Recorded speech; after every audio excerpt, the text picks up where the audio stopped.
தமிழுக்கு நிகர் தமிழே, தமிழனுக்கு நிகர் எவரே.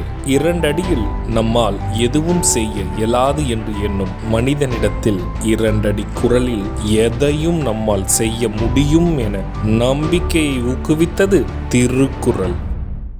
வணக்கம் குழந்தைகளே. வணக்கம் பகலவன் ஐயா. இன்னைக்கான குறளை நம்ம பார்ப்போமா? ஓ, பார்க்கலாமே. சரி, பாடத்துக்குள்ள போலாம். இன்னைக்கான குறள் அதிகாரம் 57, வெறுவந்த செய்யாமை. குறள் எண் 570. கல்லார் பிணிக்கும் கடுங்கோல் அது அல்லது இல்லை நிலக்கு பொறை. ஐயா, நீங்க சொன்ன இந்த குறளோட பொருள் என்ன? இதுக்கான பொருள், கொடுங்கோளாட்சி கல்வி அறிவில்லாத மூடரை தன் பக்கம் தனக்கு காவலாக சேர்த்து கொள்ளும். அதை போன்ற சுமை பூமிக்கு வேறில்லை. இதுக்கு ஒரு உதாரணம் சொல்லுங்களேன்.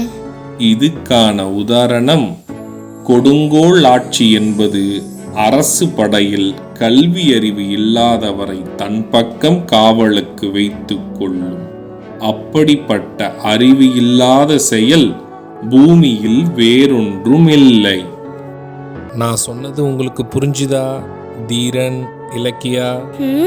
நல்லா புரிஞ்சுது ஐயா. இனி இந்த குறள் எங்களுக்கு மறக்கவே மறக்காது. சரி பசங்களா, நாளைக்கும் இதே மாதிரி சுவாரஸ்யமான குறளை பார்ப்போம். நீங்க வீட்டுக்கு போன உடனே என்ன பண்ணணும்? இன்னைக்கு நாங்க படிச்ச குறளை அப்பா அம்மா கிட்ட சொல்லி காட்டுவோம்.